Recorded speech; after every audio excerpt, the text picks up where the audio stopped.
ಇದೇ ಕಿಚ್ಚ ಸುದೀಪಣ್ಣ ಅವ್ರ ಗಾಡಿ. ಅವ್ರ ಡ್ರೈವರ್ ಕೇಳಿದೆ, ಅಣ್ಣ ಬಾಸ್ ಬರ್ತಾರ ಅಂತ. ಇಲ್ಲ, ಅವ್ರ ಮಗಳು ಬರೋದು ಅಂದ್ರು. ಹಂಗೂ 2 ಅವರ್ ಏರ್ಪೋರ್ಟ್ ಅಲ್ಲಿ ವೆಯ್ಟ್ ಮಾಡಿದೆ. ಅಲ್ಲಿ ಒಳಗಡೆ ಹೋಗಿ ಮಾತಾಡ್ಸ್ತೆ ಅವ್ರ ಡ್ರೈವರ್ನ. ಸರಿ ಬರಲ್ಲ, ಕೆಟ್ಟದಾಗ ಮಾತು ಬಂದ್ಬಿಡುತ್ತೆ ಅಂದ್ರು.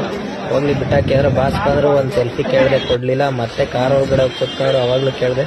ಅವರ ಬಾಡಿ ಗಾರ್ಡ್ ಕಳ್ಸ್ಬಿಟ್ಟು ಕೆಳಗಡೆ ಕ್ಯಾಮ್ರಾ ಇಳಿಸಿದ್ರು.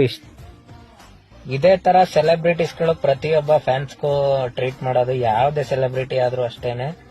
ದಯವಿಟ್ಟು ಟ್ಯಾಟುಗಳು ಹಾಕ್ಸ್ಕೋಬೇಡಿ, ಯಾರದೇ ಸೆಲೆಬ್ರಿಟಿ ಆಗಿದ್ರು ಫ್ಯಾನ್ಸ್ಗಳು.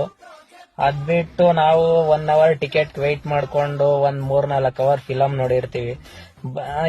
ಎಲ್ಲಾರ್ಗು ಅಷ್ಟೇ 5 ಸೆಕೆಂಡ್ ನಿಂತ್ಕೊಂಡು ಒಂದ್ ಫೋಟೋ ಕೊಡಕ್ ಆಗಲ್ಲ ಅಂದ್ರೆ ಏನು, ಯಾವ ಅಭಿಮಾನ ಇದ್ರೆ ಏನು?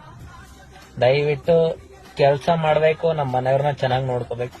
ಇಷ್ಟೇ ಮೈಂಡ್ ಸೆಟ್ ಅಲ್ಲಿ ಇಟ್ಕೊಂಡು, ಬೇಜಾರಾದ್ರೆ ಟೈಮ್ ಪಾಸ್ ಹೋಗಿ ಫಿಲಮ್ ನೋಡಿ. ಅದ್ಬಿಟ್ಟು ಏನೇನೋ ಟ್ಯಾಟೋಗಳು ಹಾಕ್ಸ್ಕೊಂಡೆಲ್ಲ ಹಾಳು ಮಾಡ್ಕೋಬೇಕು.